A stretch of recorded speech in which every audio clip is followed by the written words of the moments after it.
You've probably got this in your kitchen cabinet right now, cardamom. But this little fragrant pod is hiding a massive global secret. It's way more than just a spice for your coffee. It's at the center of this wild story about booming demand, climate chaos, and ancient medicine colliding with modern science. All right, let's get into it. So the big question is this: how on earth does something so small become this huge billion-dollar obsession that's growing like crazy? To figure that out, we've got to follow the money, the science, and the seriously dramatic supply chain. Okay, so first up, let's just wrap our heads around how huge this market actually is. I mean, this isn't some niche thing we're talking about.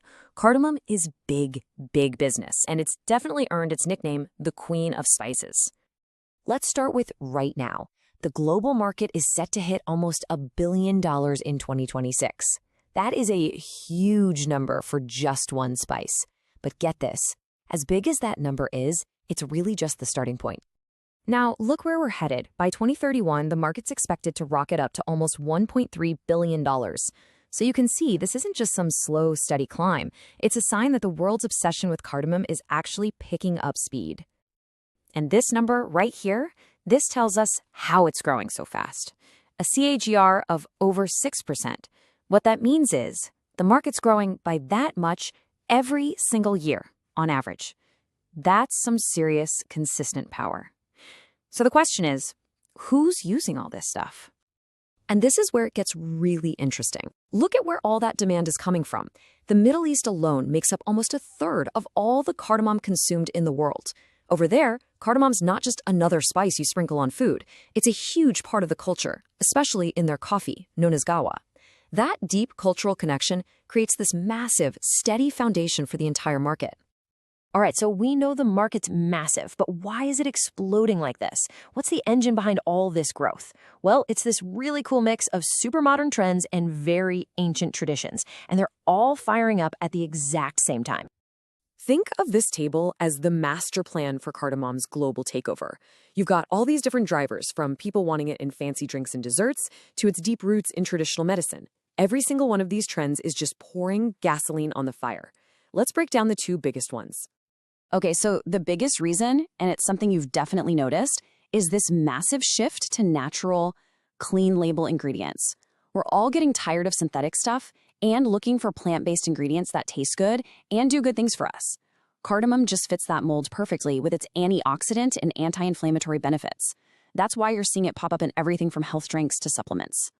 And then you've got this incredible collision of the ancient and the modern. For literally centuries, cardamom has been a go-to in things like Ayurvedic and traditional Chinese medicine for stuff like stomach issues. And now we've got modern science and clinical studies starting to back up what these traditions have known for ages, which is creating this whole new steady demand from the wellness industry. Okay, so demand is through the roof. But what about the supply side? Well, that's where the story gets really dramatic. It's basically a showdown between the world's two biggest producers, and the whole thing is playing out against a backdrop of serious uncertainty. So on one side, you've got Guatemala. For years, they've been the undisputed king of cardamom, but they are facing a total disaster. Their production has crashed by a staggering 44%. And then you have India, seeing a massive opportunity and jumping right in. Their cardamom is way cheaper right now, so their exports have just exploded as buyers around the world are scrambling to get their hands on it. Yeah, this quote from Harish MV, an industry director, just nails it. What's happening in Guatemala isn't just a crisis for them, it's a huge strategic opening for India to completely redraw the map of the global spice trade. This is a really high-stakes game.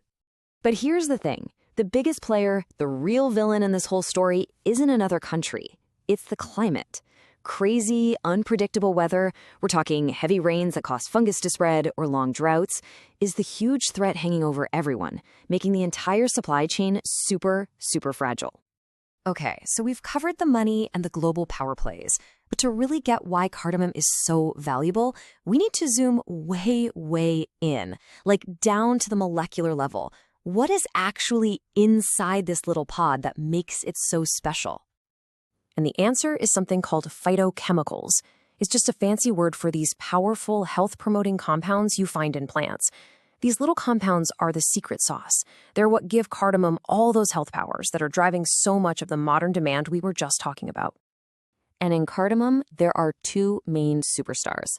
You've got one called 1,8-cineal that gives black cardamom its really strong, pungent smell and is a great antioxidant. Then there's alpha-terpineal acetate, which is what gives the more common green cardamom its lovely, pleasant scent. It's these two working together that give cardamom its unique taste and all those health benefits. So what do these chemicals actually do for you? Well, the science points to a whole bunch of good stuff. They work as antioxidants, fighting off cell damage. They can fight off bad bacteria and fungi. And there's even evidence they can help protect your heart by managing cholesterol and help protect your stomach. It's a pretty incredible resume, right? Okay, so let's pull all of this together. Where does this leave us? We've seen the massive market, the supply chain drama, and the powerful science behind it all. Because when you look at the whole picture, it all boils down to this one central conflict. And this, right here, is the absolute heart of the story. On one side, you've got this insane, soaring demand from people all over the world who want healthier, more natural products. And on the other hand, you have a supply chain that's just incredibly fragile, getting hammered by climate change and market chaos. This collision is what defines the entire future of cardamom. And that leaves us with one big final question. In a world that just seems to be getting riskier and more unpredictable, can the supply of this amazing spice actually keep up with our growing obsession? You know, the future for the Queen of Spices really does hang in the balance. Thanks for digging into this with us.